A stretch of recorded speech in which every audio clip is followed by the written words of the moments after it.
नमस्कार फ्रेंड्स, मैं पूनम गुप्ता स्वागत करती हूँ आपका अपने यूट्यूब चैनल पूनम के गीत संगीत में। बहुत ही प्यारा सा बहन भाई का ये गीत है। बहन कैसे आशा करती है अपने भाई से कि वो हमारे यहाँ यानी हमारे घर राखी के दिन ज़रूर आएगा।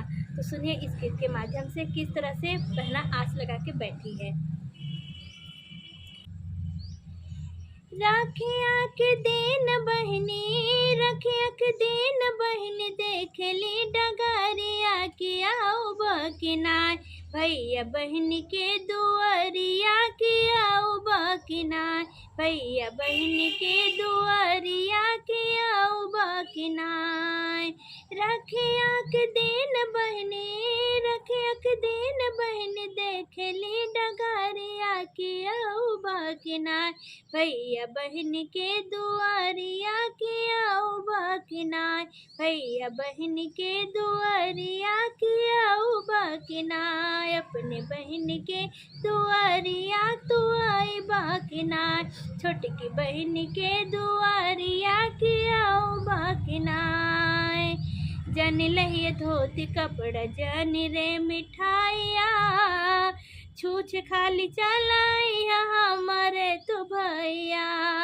जन लइया धोती कपड़ा, जन रे मिठाइया, छूछ तो खाली चलाइया हमारे भैया। तोहरों के लागे भैया, तोहरों के लागे भैया, हमरो उमरिया की आओ बकिना। हमरे राखी के अपने बहन के दुआरवा तो आओ बकिनाय, अपने बहन के दुआरवा तो आओ बकिनाय। राखिया के दिन बहनी, राखिया के दिन बहनी, देख ली डगरिया की आओ बकिनाय। अपने बहन के दुआरिया तू आओ बकिनाय, अपने बहन के दुआरिया तू आई बकिनाय। पापा किसान हवे मम्मी के गुरूरवा, हमरे रखिया के भुलाय जिनते हरवा। पापा किसान हवे मम्मी के गुरूरवा, हमरे रखिया के भुलाय जनते हरवा। बचपन के भूल जानी, बचपन के भूल जानी, खाइला कसमवा की आओ बकिनाय। अपने बहन के दुआरिया की आओ बकिनाय, अपने बहन के दुआरवा की आओ बकिनाय। राखिया के दिन बहनी, राखिया के दिन बहनी, देख ली डगरिया की आओ बकिनाय।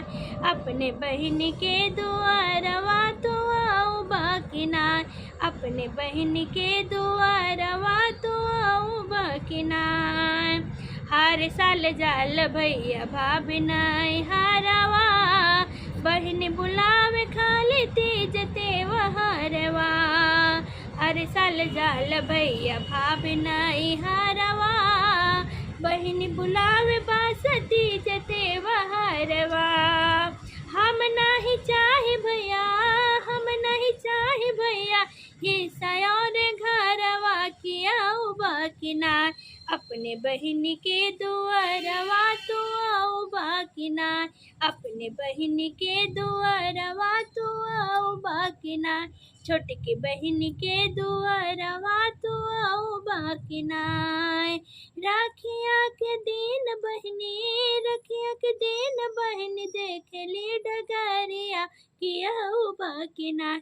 अपने बहन के दुआरवा तो आओ बकिनाय, अपने बहन के दुआरवा तो आओ बकिनाय।